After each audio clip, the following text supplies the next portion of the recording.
Hello guys, and welcome to another day with Zamaleta. In today's video I want to show you how I get started in my garage. So at the moment I have normal 16 by 24 size garage. As you can see, I got a motorcycle inside. In today's video we're going to be working on basically tidying everything up around the engine on a 3.0 liter diesel and then installing it into the Sprinter. So I got gloves in here, come up, I got a brand new bag of gloves, pull it out, and these things are very, very grippy. So I put on a fresh pair of gloves. I really don't like how this door works because of how much effort it takes to get started,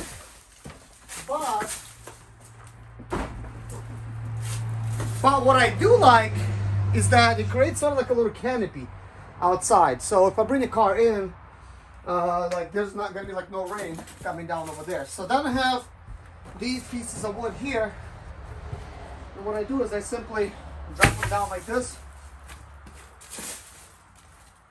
And then of course I gotta get some leaves out of here.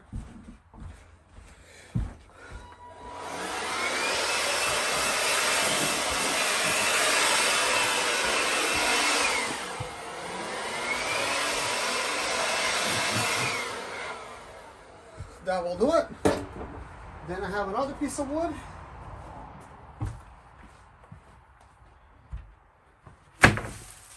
There you go.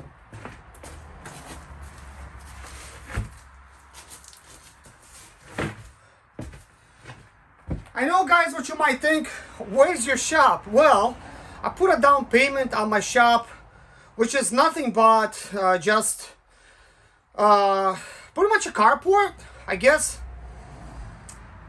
Glorified carport, because it's just a metal, pretty much a metal roof, and that's about it. So anyways, to get started I gotta always set up. It's never easy.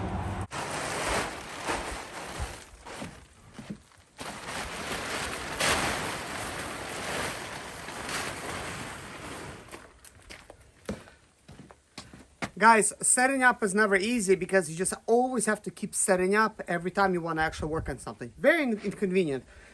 Easy to do, but just not convenient. So now guys, what's next? Now that I uncovered this engine, as you can see, a lot of it already has been put together. So I'm going to put together it some more before I actually stick it all the way in inside of the Sprinter.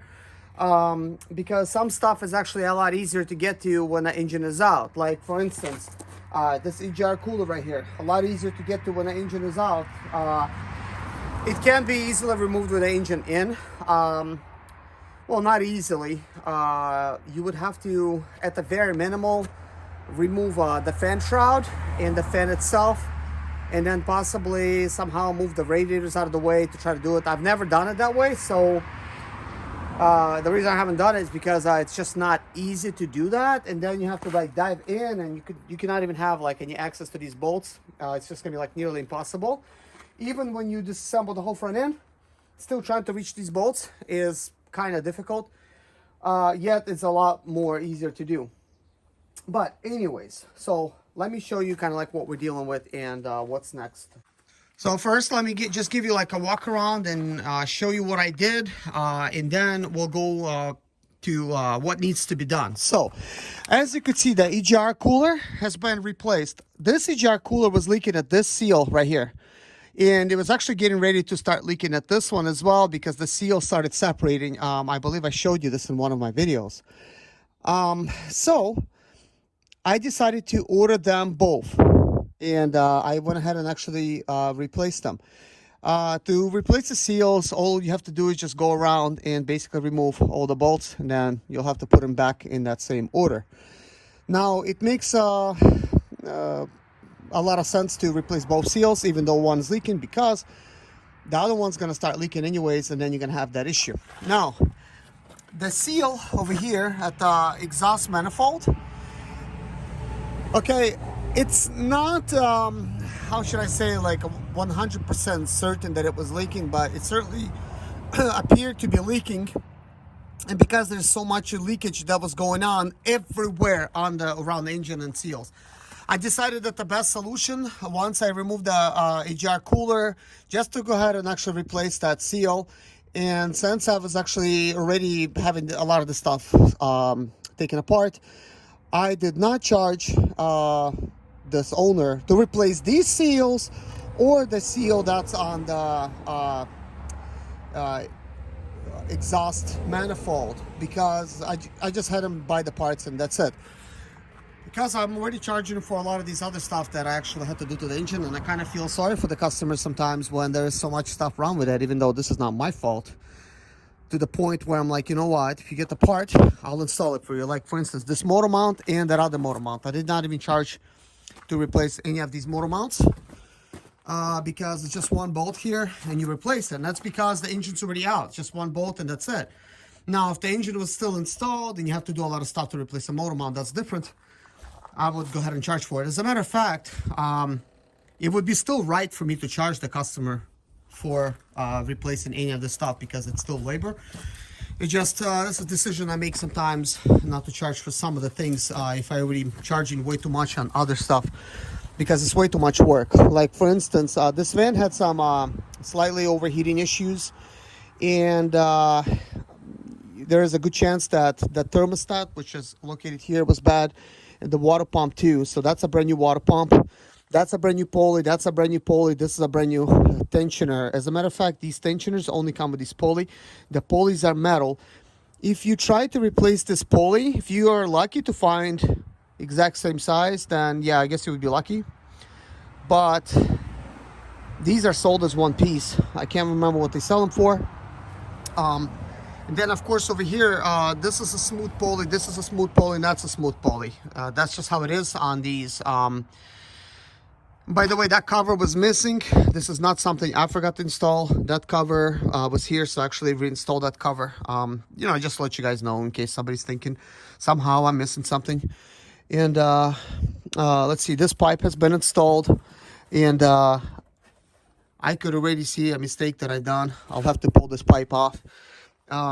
First of all, there's a seal that goes here, and I did not install it, so I have to actually install that seal. I knew that I made this mistake, and I wanted to double check, and this is why I'm double checking right now everything that I did to see if anything else needs to be done. Now there's another thing that I want to check on this engine, because I've noticed there's a missing sensor here.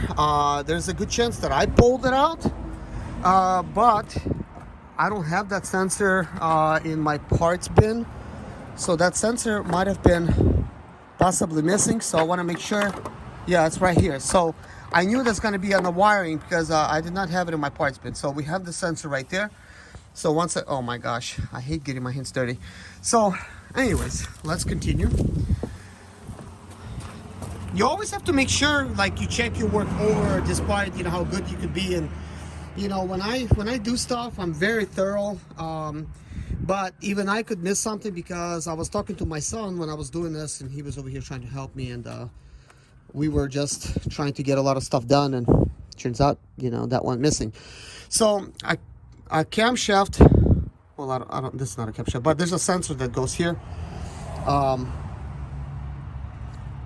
and this sensor is kind of like dry rotted, so we'll have to actually replace the sensor. Oh yeah, I want to mention another thing. I've installed this belt, but I did not record a video. This is a belt that's kind of hard to install, and I think I need to make a video on that. Tell me in the description below if you want to see a video on this belt installation. There's no tensioner on this belt. There's a special way you have to install it. Okay, going forward, in case you guys are wondering, there is a seal that goes here and here, but on 2007 van there was no seal here or here where it goes to the AGR cooler, like right there at the bottom. Let's see, you could kind of see that right there. There was no seal, therefore the stuff was leaking, and this flex pipe was broken as well. Also, this bolt was missing because whoever done this job last time broke this off. This was not me. And I know I have to still install the 2 bolts to the turbo that's in the back there. I did not forget to do those. There is a seal that goes here on the outside where the turbo is, where that connects. There's a couple ways of removing this engine. If you're going to be removing it, one of them is you could remove it completely with the PDF altogether as like one set. Also, you could leave that PDF kind of stuck over there. And I may have to disconnect it somehow. I'm looking at it and I'm thinking that, I don't know why, but okay, that's just probably what it is. It just seems like it's like way too close over here, and I might be giving me some issues when it goes time for me to install it. Now, the reason you might want to remove it with that piece of pipe is, there's various reasons, So, when it comes to installing the flex pipe, this flex pipe can be installed and the engine could still be installed. That pipe is not going to be in the way. It sort of just like fits snugly in between over here. I actually have this in one of my videos where I pulled it out, just in case anybody's wondering on that. Now, upon doing some of this work, I also discovered that this is busted right here. I need to tell this owner that this is busted because when I was actually removing a lot of this stuff, all of this stuff is just oily everywhere. So I believe that dipstick could be leaking as well. It's just there's a lot going on when it comes to this engine. So let's see. This turbo has been installed, and this intake manifold's been installed. The oil cooler has been installed, and I'm just basically reminding you guys and reminding myself like everything that was done. So what I gotta do is, this is gonna be the last part where I install this part because I don't want this to be in the way when I'm gonna be installing an engine. So I'm gonna like put a chain over here. This chain is not a good idea. Like, it would be a better idea if I had a bar. If I could hook up a bar over here, which I don't have yet, a bar from there to there, this would be great because the chain stretches way too much and it's kind of hard installing. So there was some brackets here, some metal brackets and some piping. I did remove those. This helps when you're trying to install it or remove it. You're not going to be, first of all, hitting any of that stuff. And then if you're trying to remove the turbo or any of these turbo exhaust manifold bolts or anything like that, you're going to be putting your head over there in that area. So you're not going to be hitting your head. Let's see. So some of the things that also had to come off as a reminder just to you guys, like for instance, this bottle had to come off. It's on that side. This power steering pump, AC compressor had to come off. This AC compressor came off. I did not drain any of the fluid inside, so everything just puts it to the side. And over there where the leaves are, we have a power steering pump, and it's not hanging or just like nicely placed on the floor. Also, there's a water bottle with the motor that had to come out. That was over here because a lot of the stuff would have been in the way. Now, when removing an engine, take a look at what I did. You see how I'm using a pallet, kind of like look, see, it goes perfectly, like it's a forklift lifting it. So that worked really nicely. And then instead of pulling an engine all the way out, I decided to leave it partly on the subframe over here. This will make things a lot easier because when it goes time for me to install, I just have to slightly lift up the engine and start guiding it. Sometimes you could slide like a piece of wood or something over there so it does not damage nothing, so it slides easier. But for the most part, that stuff is smooth. There's nothing that could like literally get damaged. And then you still have to be careful. You have to lift it high enough to be able to do that stuff. Okay, so for the engine to be nice and straight, I had to use some boards, and you could probably use like a couple 2x4s. That would have been great, or 2x6, excuse me, because these are smaller than 2x6, maybe like 1x6. And then we have these electrical wiring that I had to tuck out of the way. When installing, I'm gonna route most of it kind of like towards the top, just so like nothing, gets tangled and stuff like that. Another thing that I would recommend this owner is to buy this new ground cable. I'm gonna recommend this. If he wants it, I'll install it free of charge, just because these things, as you can see, it's already kind of dirty, and actually it's a lot cleaner than it was because I wiped it, but they get corroded and stuff like that, and then before you know it, you don't have a good ground. So I don't care if you replace it or not. It's just something I would do. I mean, it's it's easy to get to it right now. Won't be as easy trying to get to it later on. Also, I want to recommend him to replace his belt. This belt seems fairly recent, like it doesn't seem like it really needs to be replaced, but the reason I would suggest to replace this belt is because, look, we don't know how long this belt has been on there. This owner bought it with so many different problems. I mean, it would be much better to just use that as a spare versus carrying a brand new belt as a spare. And also, I'm not going to charge him anything for replacing this belt since everything's already out. And I'm just going to go ahead and make a video showing you guys how to remove this and how to install it. Now, some of the tips, because I'm thinking of all these things at the same time. So here's a little tip for you guys. If you're trying to replace this pulley, and well, not that pulley, but this pulley itself, there's no way to get to this pulley without pulling this pulley off. So it means you would have to remove the fan, the main belt, and then you have to remove this belt. Of course, you could work around the fan, but why would you? It's just one bolt, remove the fan, give yourself some access. So this would need to come off, and that pulley would need to come out in order for you just to replace that pulley right there. Okay, this is basically like a no-brainer. So next time when I'm making a video and I'm showing you how to replace this belt, like how to actually pull it off the correctly, because guys, it's snug, like there's no tension to pull in here. So to pull it off, yeah, you could pull it off without no tool. I have a special tool for pulling it off, but for pulling it off, if you have access to these bolts, you could just pop these bolts off, slide this pulley out of there, and then boom, you know, belt's off. But putting it on, that's where it becomes a little bit more trickier. I have a tool for that. Still tricky even with the tool, but still, it makes a lot more sense. All right, moving on. So I wanted to make sure that I cover that. Let me know if you have any questions around the engine. Now, I already know what I gotta do to set everything up for me to try to actually install this engine back. But these fuel rails that go here, the fuel lines and stuff, I will install them after this engine's been installed, because I don't install them right now because they could easily get damaged in the installation process when you're putting an engine back in. So I leave this till the last part because there's a lot of stuff. So it's much nicer where the engine's cleaner like that, less likelihood of damaging anything. So that being said, guys, we're just gonna call this video probably before you install an engine video, something like that, like kind of like a little checklist of things that you have to do. And then the installation video, I'm gonna make it separately. I'll probably have to like time lapse it because it's a lot of stuff going on, and it's much easier for me to just to talk about kind of like a little bit later on what I did. And you could kind of see what I did, everything in a time lapse, because it's a lot longer installation process than it is normally. So like, what am I noticing here? I just noticed something. Why is this popped off? So it looks like this plastic piece is not like all the way on over here. It's not snapped in for some reason. So I just snapped it on. I noticed stuff like that. In case you guys never pulled an engine before, I do have a video with a whole checklist of pulling an engine. Of course, the 13-pin connector, which is also known as a pilot plug and adapter plug, depending on where you get it.